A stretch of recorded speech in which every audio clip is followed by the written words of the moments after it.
तो विद्यार्थी मित्रों आजना लेक्चर में आपનું स्वागत है। આજનો લેક્ચર છે મારો ધોરણ 12 કોમર્સ આંકડાશાસ્ત્ર ભાગ 1 જેમાં આજે ચેપ્ટર નંબર 1 સૂચકાંકનો સ્વાધ્યાય 1.4 નો દાખલા નંબર 4 હું તમને શીખવાડવાનો છું। આની આગળના સ્વાધ્યાયના બધા જ દાખલાના વિડીયોઝ બનાવીને મેં મારી ચેનલ ઉપર અપલોડ કરી દીધેલ છે અને એનું પ્લેલિસ્ટ બનાવીને મૂકેલું છે। જો તમારે જોવું હોય તો તમે મારી ચેનલમાં જઈ અને ત્યાં પ્લેલિસ્ટમાં જઈને તમે જોઈ શકો છો અને તમારા મિત્રોને પણ શેર કરી શકો છો। તો શરૂઆત કરીએ આજે આપણે સ્વાધ્યાય 1.4 ના દાખલા નંબર 4 ની। શરૂ કરીએ તે પહેલાં ચોપડીમાં દાખલાની રકમ ઉપર આપણે એક નજર નાખી દઈએ। તો દાખલા નંબર 4 ની રકમ કંઈ આ પ્રમાણે છે કે નીચેની માહિતીને આધારે ઉત્પાદનનો સામાન્ય સૂચકાંક ગણો। તો અહીં તમને વસ્તુ આપી છે, ભાર આપેલો છે અને સામાન્ય સૂચક એટલે ઉત્પાદનનો સૂચકાંક આપ્યો છે અને આપણે સામાન્ય સૂચકાંક શોધવાનો છે। હવે દાખલામાં ભાર આવેલો છે, ભાર એટલે શું કહેવાશે? ડબલ્યુ।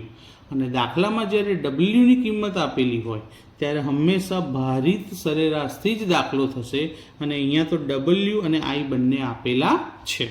તો શરૂઆત કરીએ આપણે કોષ્ટકથી।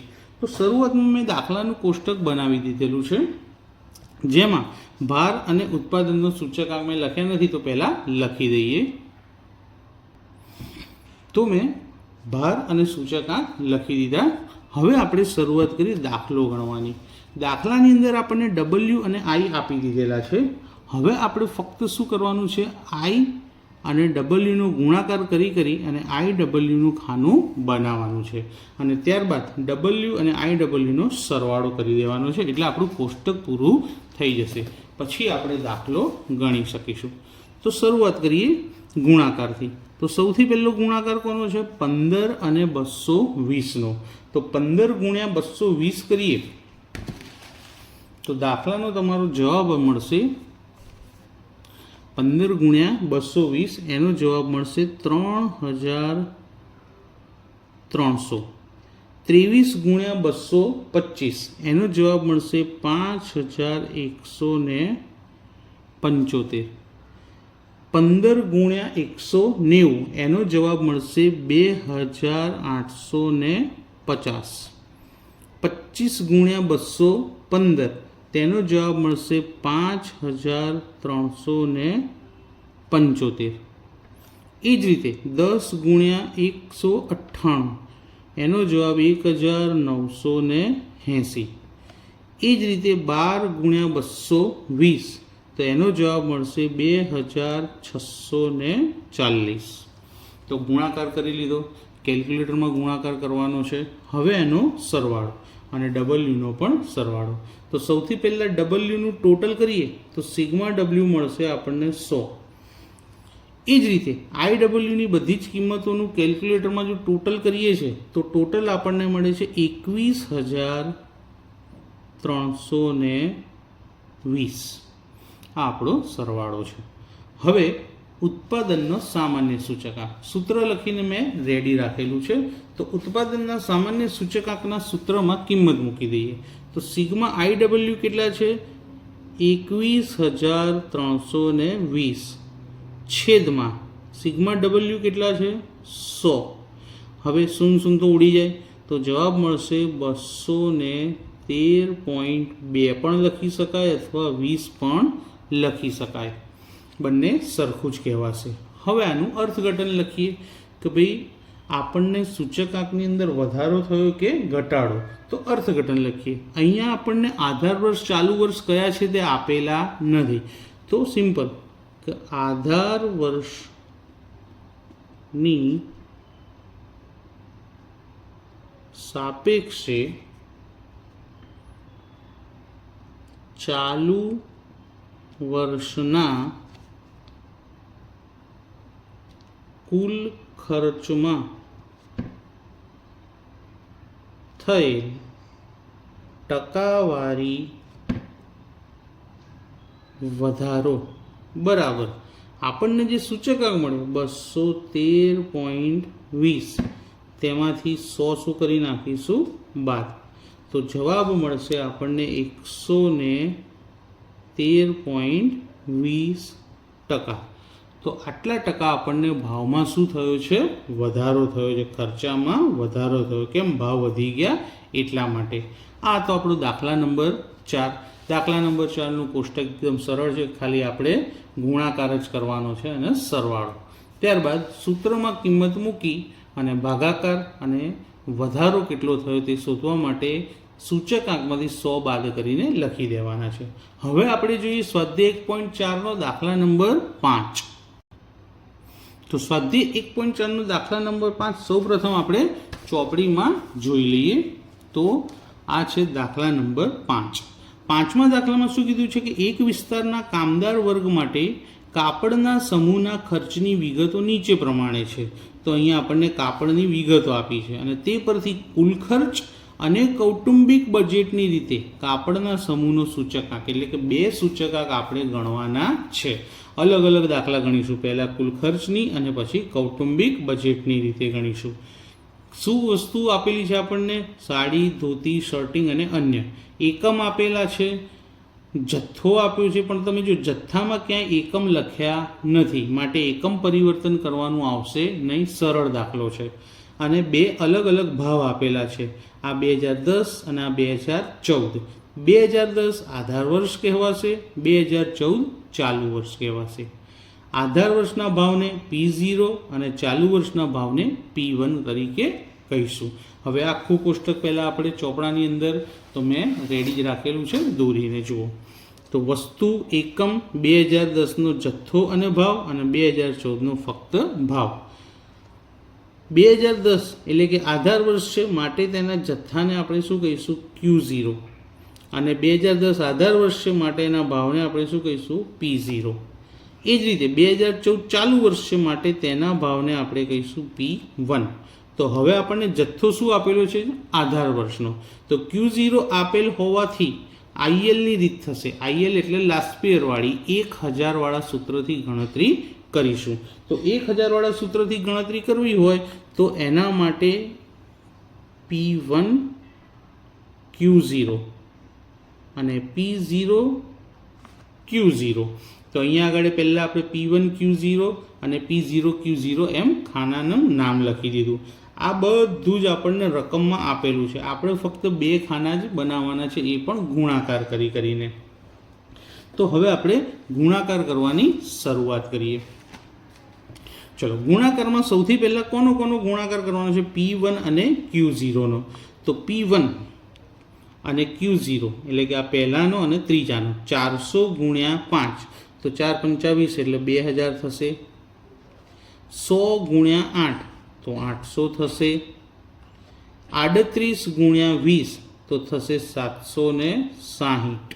અને 23.80 ગુણ્યા 15 તો થશે 357. P1 Q0 મળી ગયા. એ જ રીતે હવે P0 Q0 એટલે કે પહેલું અને બીજું. 5 × 15 અને 00 એટલે થશે 1500. 8 × 7 = 56 અને 0 560. એ જ રીતે 20 ગુણ્યા 32.40 તેનો ગુણાકાર થશે 64.8. અને છેલ્લો 15 ગુણ્યા 20.90 તો એનો ગુણાકાર થશે 313.5. તો ગુણાકાર કર્યા. હવે આ બંને જે ગુણાકાર કરીને કોષ્ટકમાં ખાના ભરી નાખ્યા એનો ટોટલ કરી દઈશું. તો P1 Q0નું ટોટલ કરીએ તો શું લખાય? એને સિગ્મા P1 Q0. અને P0 Q0નું ટોટલ કરીએ તો સિગ્મા P0 Q0. ચલો હવે સરવાળો કરીએ. 2800, 760 અને 357નું ટોટલ કરીશું તો 3917 મળશે. એ જ રીતે આ 4 કિંમતનો સરવાળો કરીશું તો 3021.5 ટોટલ કરી દીધું. હવે આપણે સૂત્રમાં કિંમત શું શોધવાનું કીધું છે કે કુલ ખર્ચની રીતે કાપડના સમૂહનો સૂચકાંક.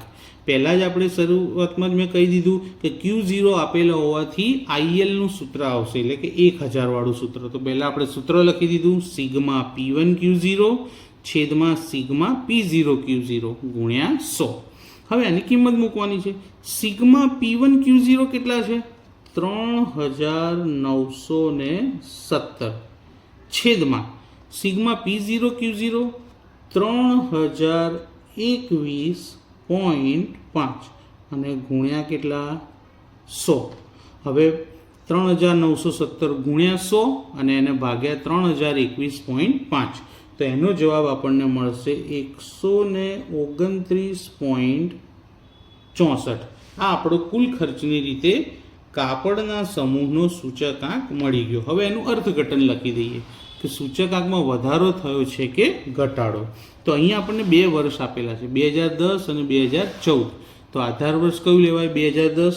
તો વર્ષ 2010ની સાપેક્ષમાં વર્ષ 2014ના કુલ ખર્ચમાં થયેલ ટકાવારી વધારો બરાબર આપણો સૂચકાંક શું મળ્યો? 129.64 માઇનસ આધાર વર્ષનો શું હોય? 100. તો બાદબાકી આવશે 29.64%. તો કુલ ખર્ચમાં આટલા ટકા વધારો થયો. હવે આનો આ જ દાખલો આ આપણે કઈ રીતે ગણ્યો? તો કુલ ખર્ચની રીતે. કોષ્ટકમાં ફક્ત 2 ખાના બનાવ્યા હતા, P1 Q0 અને P0 Q0 નો એનું સરવાળો અને સૂત્રમાં કિંમત મૂકી અર્થઘટન લખી દીધું. આ જ રીતે હવે કૌટુંબિક બજેટની રીતે આનો આ જ દાખલો કઈ રીતે? કૌટુંબિક બજેટની રીતે કાપડના સમૂહનો સૂચકાંક. હવે કૌટુંબિક બજેટ એટલે કઈ રીતે આવે? ભારિત સરેરાશવાળી, W વાળી. તો દાખલામાં ક્યાંય W નથી આપ્યા. જો વસ્તુ આપેલી છે, એકમ છે, વર્ષ 2010નો જથ્થો ભાવ અને વર્ષ 2014નો ભાવ. 10ના જથ્થાને શું કહીશું? Q0 અને એના ભાવને P0 અને ચાલુ વર્ષના ભાવને P1. હવે ભાર શોધવો પડશે. તો W શોધવા માટે શું કરશું? P0 Q0. P0 Q0 આગળના દાખલામાં જો આપણે અહીંયા આગળ કરેલું જ છે તો એ લખી દઈએ. ફરીથી ગણતરી કરવાની આપણે જરૂર નથી. તો P0 Q0 ની કિંમત આપણે લખી દઈએ છીએ. ચલો ત્યારબાદ બીજી ગણતરી કરીએ. તો જો પહેલી કિંમત હતી એની 1500, બીજી છે 560, ત્રીજી છે 64.8 અને છે 313.5 અને એનો સરવાળો પણ આપણે કરેલો છે 3021.5. તો ચલો આગળ ગણેલું હતું તો સરળતાથી પતી ગયું. હવે I શોધવાનો. P1 છેદમાં P0 ગુણ્યા 100. તો આ છે P1 અને આ છે P0. એકવાર ગણતરી લખી બતાવવું કે ચાલશે? કે 400 છેદમાં 300 ગુણ્યા 100. તો 400 છેદમાં 300 ગુણ્યા 100 કરીએ તો ડાયરેક્ટ એનો આન્સર આપણે લખીએ તો આન્સરનો જવાબ આપણને મળશે 133.33. કેલ્ક્યુલેટરમાં આન્સર કરવાનો છે એટલે તમે પણ કરો, હું પણ કરી રહ્યો છું. ત્યારબાદ 100 ભાગ્યા 70 ગુણ્યા 100. તો 100 ગુણ્યા 100 ભાગ્યા 70 કરવાથી આપણને જવાબ મળશે 142.86.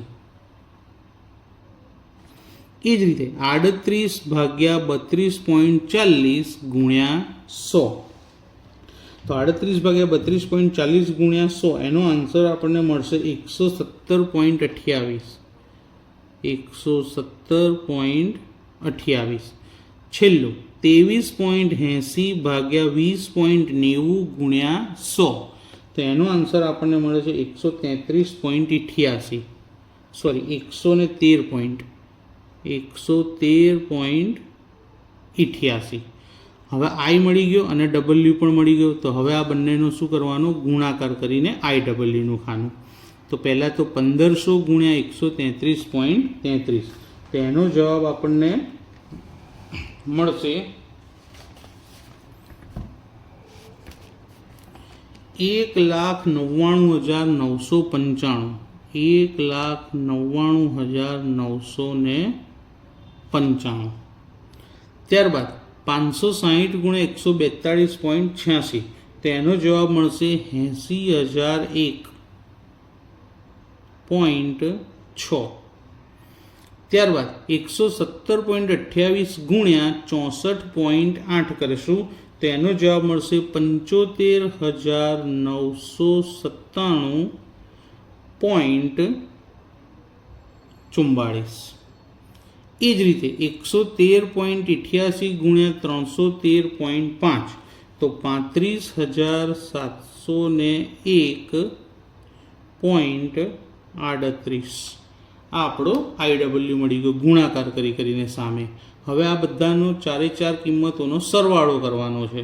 તો આ બધાનો સરવાળો કરવાથી આપણને જવાબ મળશે 3,91,695.42. કેલ્ક્યુલેટરમાં આનો સરવાળો કરી દેશો એટલે તમને આ આન્સર મળશે.